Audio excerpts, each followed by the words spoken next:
자, 오늘 이제 4월 7일입니다. 저희가 오늘은요, 이 마음속에 계속 담아두고 있었던 이현우 기자님의 이 아픈 손가락이라고 할까? 이 메이저리그 개막하고 나서 여러 가지 제도들이 또 새롭게 도입이 되지 않았습니까? 그 부분 바뀐 점 저희가 한번 좀 다뤄드려야지 미루고 있다가 이제 일주일 딱 됐습니다. 네. 지금 메이저리그 개막한 지 일주일 지난 시점에서 어떻게 지금 메이저리그가 바뀌고 있는지 변했는지 저희가 오늘 한번 정리해보는 시간 가져보도록 하겠습니다. 네, 올 시즌 메이저리그는 여러 가지 변화가 있었는데요. 가장 주목해야 될 건 역시 피치클락, 그러니까 투구 시간 제한이 생겼습니다. 그렇죠. 이게 메이저리그에 적용되기 전부터 훨씬 전부터 이 마이너리그에서 시범 도입이 됐었던 그런 제도인데 이번 또 스프링 캠프 시범 경기부터 또 적용이 됐습니다. 주자가 없을 때는 15초 이내에 투구를 맞춰야 한다. 주자가 있을 때는 20초 이내에 투구를 맞춰야 되는 이런 조항이죠. 그렇죠. 반대로 이제 타자 같은 경우에도 피치클락이 끝나기 8초 전에 타격 준비를 마쳐야 되니까 주자가 없을 때는 7초 내에 이제 타석에 들어서야 되는 거고 주자가 있을 때는 12초 내에 타격 준비를 마쳐야 되는 겁니다. 맞습니다. 이게 포수가 던진 공을 투수가 딱 받는 순간부터 이제 카운트가 시작이 되는 거니까 사실 중계 보신 분들은 아시겠지만 다소 좀 현재로서는 좀 급해 보이는데 좀 빨라 보이는데 이렇게 생각하실 수도 있을 것 같습니다. 그렇죠. 이 만약에 피치클락 규정을 위반하게 됐을 때는 투수 같은 경우에는 이 볼을 받게 되고요. 타자 같은 경우에는 스트라이크 하나가 부과가 됩니다. 그렇기 때문에 어쩔 수 없이 투수나 타자나 좀 이제 집중해서 빨리빨리 해야 되는 거고, 그러면서 이제 메이저리그가 노린 거는 경기 시간 단축뿐만 아니라 비는 시간을 최대한 줄임으로써 경기를 좀 더 다이나믹하게 보일 수 있도록 이제 시행하게 된 이게 있는데 배경이 있죠. 네. 사실은 저는 지금까지는 굉장히 효과적이라고 봅니다. 그니까요. 이게 사실 뭐 페드로 바에즈 선수 예전에 그 다저스에서 뛰었었던 그 선수 진짜 아니 올라오면은 뭐 이렇게 만지작거리고 공도 뭐 이렇게 했다가 뭐 로진을 들었다가 내렸다가 1루에 견제를 한번 했다가 그럼 이거 다시 처음부터 시작이야. 그렇죠. 얼마나 답답합니까? 지난해 같은 경우에는 이 투구 간격이 주자가 없을 때 일반적으로 18초가 걸렸잖아요. 네. 이따 좀 더 자세하게 얘기해 보겠지만 이거는 평균이고, 바에즈 같은 경우에는 그때 팬그래프로 확인해 보니까 29초예요. 공 하나 던질 공 때마다 하나 던지는데 30초야. 29초라고. 진짜 그게 만약에 견제를 하고 다시 준비하잖아요. 또 30초. 29초 더하기 29초니까 거의 1분이에요. 공 하나도 안 던졌는데. 공 하나도 안 던질 수도 있어. 왜냐면 또 견제하면 되니까. 그렇죠. 아까 이런 사실은 경기 보시다가도 이게 진짜 쫄리는 맛 있다 이렇게 하시는 분들도 솔직히 페드로 바이즈 요거 한번 보여드리면 피치클락 당장 도입하십시다 하실 것 같은데 저희가 정확하게 지난해에 비해서 얼마 정도 경기 시간이 단축됐는지부터 한번 좀 짚어드리도록 하겠습니다. 네, 일주일 간격을 가지고 이제 지난해랑 비교를 해봤을 때 지난해는 49경기를 그 기간 동안 했었고 올해는 딱 50경기를 했거든요. 지난해 같은 경우에는 3시간 8분이 걸렸는데 올해는 3시간 38분이니까 2시간 38분이니까 정확하게 30분이 단축이 됐습니다. 그렇습니다. 선수들의 이제 평균 투구 템포, 그러니까 투구 사이의 간격 같은 경우에도 주자가 없을 경우에는 18.1초였는데 올해 같은 경우에는 15.1초로 3초 정도 지금 단축이 된 상황인데 요 0.1초 넘어갔잖아요. 요거 이제 위반하는 선수들도 있어가지고 좀 넘은 것 같다는 생각도 듭니다. 그렇죠. 그리고 주자가 있는 상황에서는 지난 시즌 같은 경우에는 23.3초였는데 올해는 18.9초로 4.4초나 단축이 됐어요.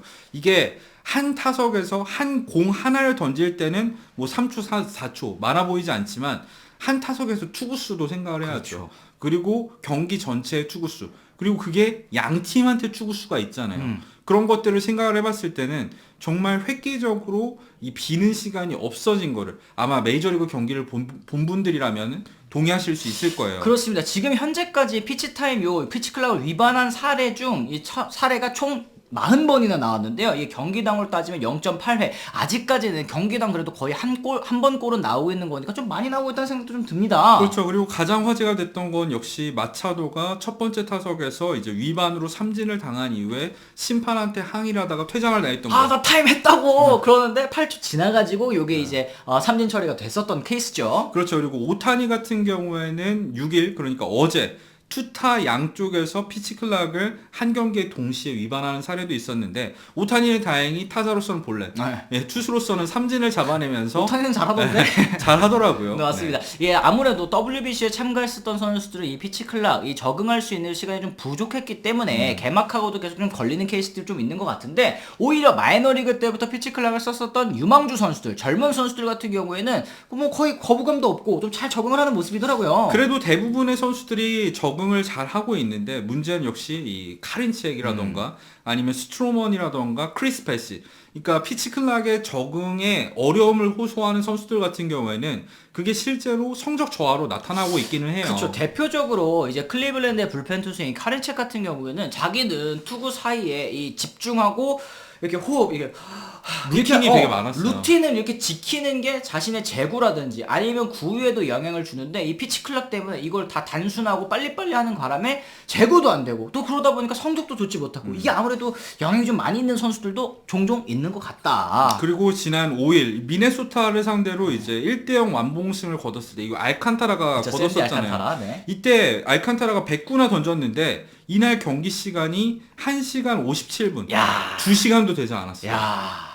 이번 시즌 두 번째 2시간 미만 경기인데 야 진짜 사실 해설하는 입장에서는 양가적인 감정을 저는 시범 경기 때 느꼈거든요. 첫 번째, 경기 시간이 빨리 끝나니까 빨리 퇴근해서 좋다. 좋을지도. 근데 좀 단점이 있다면 너무 이제 투구 간격이 짧다 보니까 해설 입장에서는 좀 긴 호흡을 가지고 얘기를 하고 싶을 때가 있잖아요. 좀 자세하게 설명해드리고 그 말을 우리도 신경을 써서 짧게 해야 돼. 그러다 보니까 말이 씹힌다던가 아니면 갑자기 말하다가 타석이 종료된다던가 이런 문제가 좀 있어가지고 아직까지는 중계를 하는 입장에서도 약간은 적응기를 겪고 있다 말씀드릴 수 있겠죠. 그래요. 뭐 리플레이 재생도 확실히 좀 줄어든 것 같고 또 디테일한 해설이라든지 이런 것도 좀 어려울 것 같은 느낌도 드는데 어쨌든 팬 여러분들께서는 이게 좀 다이내믹하게 죽은 시간이 없어졌다는 거에 대해서 굉장히 좀 만족감을 표시하는 분들도 많은 것 같습니다. 이제 그러다 보니까 과연 KBO에 도입될 수 있을까 이런 얘기 제가 사실 다른 방송 브런치에서도 얘기를 했었거든요. 어떻게 생각하시느냐 여쭤봤더니 전 인상적인 댓글이 한국 프로야구에 도입하려면 이 응원 문제랑도 이게 연결이 되어 있는데 야구장 사실 응원하러 가고 응원가 부르고 또 이렇게 우 이렇게 하러 가는데 15초 만에 안에 탁탁탁탁 하면 야 뭐 날려라 날려 하는 와 안타 끝. 그러니까 이렇게 되면은 왜 야구장을 가겠느냐 이런 얘기를 하시는 분들도 계시더라고요. 떼창을 해야 되잖아요. 특히 두산 경기를 보면 뭐 예를 들면은 이제 남자랑 여자랑 파트를 맡아가지고 정수빈 선수가 응원을 하기도 한다든지 이런 부분들이 상당히 많은데 그 응원가가 끝나기 전에 사실은 이미 아웃이 될 수도 있다는 거. 그러네. 이게 메이저리그랑 다른 관중 문화가 이제 피치클럽 도입에 의외의 또 걸림돌이 될 수도 있을 것 같다는 생각을 좀 했습니다. 그래요. 어쨌든 이 피치클럽 도입과 함께 같이 들어온 이 견제구 제한에 대한 이야기도 좀 드려야 될 것 같습니다. 이 견제구 제한 타석당 견제 2회까지 3회부터는 주자를 잡지 못할 경우에는 보크 그냥 자동으로 이제 주자를 진루하게 되는 그런 상황이잖아요. 그렇죠. 여기에 더해서 베이스 크기까지 15인치에서 18인치로 늘어나면서 사실 이거는 부상 방지 그리고 적극적인 도루 시도를 기대하고 만들어진 두 개의 룰이잖아요. 그렇습니다. 사실 지금까지 봤을 때는 경기당 도루 시도도 2022년 0.6개에서 현재까지는 1.4개, 2배 이상 좀 증가를 했습니다. 시도 자체도 증가했는데 도루 성공률 역시 지난해 기준은 67.4%에 그쳤는데 올해는 83.3%니까 16%가 증가를 했고 사실 도루 실패를 했을 때와 성공을 했을 때 성공 확률에 따라서 득실이 나뉘잖아요. 그렇죠. 사실 이게 일반적으로 70%대로 알려져 있거든요. 80%대다 지금보다 도루 시도 더 해도 된다는 거예요. 그래도 이득이니까요. 그렇죠. 그러니까 굉장히 적극적으로 주로 시도를 할 수 있는 배경이 만들어졌고 실제로 이 애리조나의 경기를 보면은 주루를 통해서 경기를 뒤집는 경우 사실 다저스 4연전에서 2번 나왔죠. 그렇죠. 샌디에고와의 경기에서도 나왔죠. 홈스틸도 많이 늘어나고 정말 이 발을 통해서 경기의 흐름이 완전히 바뀌기도 하고 애초에 번트 시도 자체가 굉장히 늘어난 거 아세요? 번트가 안타가 되는 확률도 지난 시즌까지는 당연히 40%도 안 됐었는데 네네. 올해는 번트를 시도하면 거의 절반은 안 타요. 아, 이게 베이스가 커진 영향도 분명히 있을 것 같다. 그렇죠. 이런 것들을 생각했을 때는 발 빠른 팀들이 확실히 좀 유리한 환경이 만들어졌는데 여긴 고려해야 될 게 있습니다. 견제를 두 번으로 두 번, 그리고 세 번 하면 이제 무조건 견제 안 하면 추가 진루잖아요. 근데 문제는 뭐냐면 투수들이 두 번조차 안 해요. 그러니까 견제 자체가 굉장히 줄어든 감이 있습니다. 이게 왜 그러냐면 피치 클락 때문에 초조해서 신경 쓰기도 피치 클락 신경 쓰기도 바쁜 거구나. 그렇죠. 그러다 보니까 이 리드 폭이 넓더라도 전지를 안 하는 경우가 많아요. 근데 이거는 아마도 피치 클락이 도입되고 시간이 좀 지나면 선수들도 여유를 찾겠죠. 그랬을 때는 견제도 좀 더 적극적으로 할 거고 도루 시도 개수가 2배 이상 계속 늘어나는 상태는 아닐 것이다 저는 예상을 합니다. 그래요. 현재까지 같은 기간 기준으로 봤을 때 지난해에는 61개의 도루가 있었는데 현재까지는 124개의 도루.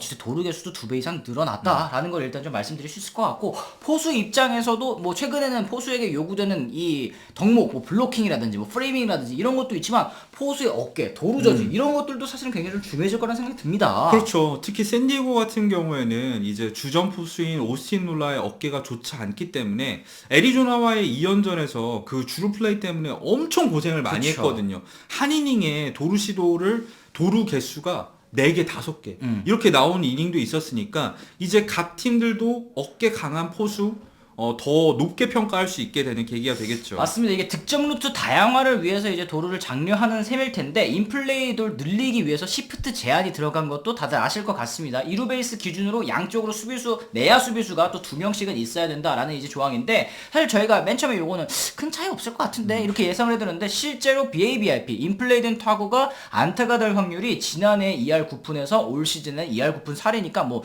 살이 차이 요건 진짜 미미한 거잖아요. 이건 어느 정도라고 생각하냐면 1000번 중에 4번 그쵸. 안타가 더 되는 거예요.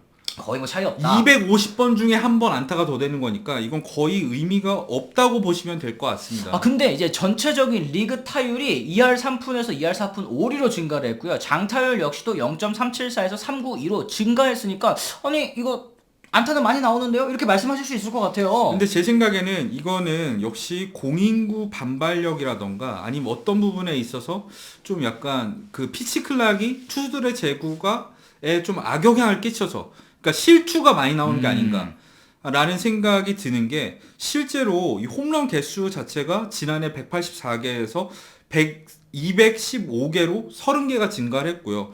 뜬공 대비 홈런 비율로 따졌을 때도 11.4%에서 12.7%로 증가했고 이 수치는 오늘 경기 샌프란시스코의 5홈런 이런 게 포함되지 않은 수치입니다. 오늘도 정말 많은 홈런이 나왔거든요. 이게 사실은 홈런 대비 플라이볼만 따졌을 때도 2018년 수준으로 확실히 2010년, 2022년 뭐 이럴 때 탱탱볼 시절만큼은 아니지만 확실히 뜬공 대비 홈런 비율이 확실히 늘어났고 여기에 더해서 하드히트 비율도 실제로 늘어났습니다. 한 5% 정도가 늘어났거든요. 그래, 요게 사실은 말씀하신 것처럼 뭐 공인구 반발력도 조정했나? 이런 의심을 할 수밖에 없는 게 그동안 이제 사무국이 보여줬었던 행태가 있었기 때문에 이런 의심도 할 수 있는 거고 반대로 아까 말씀하신 피치클락 때문에 투수들이 뭐 세밀한 제구보다는 빠르게 가운데 던지다 보니까 실투 많이 나와서 많이 맞는 거 아니 이렇게 생각하실 수도 있을 것 같으니까 요걸 좀 더 그렇죠. 지켜봐야 될 것 같아요. 그리고 마지막으로 지금 메이저리그는 미국이 워낙에 지금 이상하게 날씨가 추운 맞아, 상황이기 네. 때문에 투수들 중에서 구속이 안 나오는 선수들이 굉장히 많거든요. 그래서 또 이거 홈런이 늘어난 걸 수도 있으니까 이거 역시 조금 더 지켜봐야 될 것 같습니다. 그렇습니다. 어쨌든 저희가 이 바뀐 규정을 통해서 일주일 동안 어떤 변화가 있는지 좀 자세하게 정리를 해드렸는데 어쨌든 이 바뀐 규정 어떻게 좀 생각하세요? 저는 개인적으로 와 이게 야구지. 야 역시 맨프레드 말만 하는 놈이 아니었구나. 너 야구를 바꿔놨구나. 야구가 훨씬 더 재밌고 빨라졌구나. 이런 생각이 들긴 하거든요. 그렇죠. 보수적으로 접근하시는 메이저리그 팬들도 분명히 많겠습니다만 지금까지만 놓고 봤을 때는 확실히 야구가 뭔가 좀 더 빨라지고 뭔가 좀 더 다이내믹해지고 그런 느낌이 있거든요. 그렇죠. 지금까지는 굉장히 성공적이라고 할 수 있을 텐데 이게 성공일지 실패일지는 뭐 항상 하는 말이지만 조금만 더 이번 시즌을 치르면서 지켜봐야 될 것 같습니다. 그래요. 이번 시즌에 메이저리그의 이 시도들이 모두 다 성공적으로 끝이 난다면 다른 리그 뭐 NPB라든지 아니면 우리나라 KBO 리그라든지 이렇게 또 널리 도입될 수 있는 그렇죠. 그런 환경이 또 될 테니까 요거는 좀 민감하게 계속 좀 지켜봐야 될 것 같다라는 생각이 좀 들었습니다. 여러분들께서는 이 오늘 메이저리그 메이저리그 이제 변화 어떻게 또 생각을 하시는지 댓글로 달아주시면 좋을 것 같고요. 저희는 또 다른 컨텐츠를 통해서 다시 돌아갔다는 말씀 전해드리면서 오늘은 이만 물러가 보도록 하겠습니다. 지금까지 시청해주신 분들 모두 감사합니다. 고맙습니다.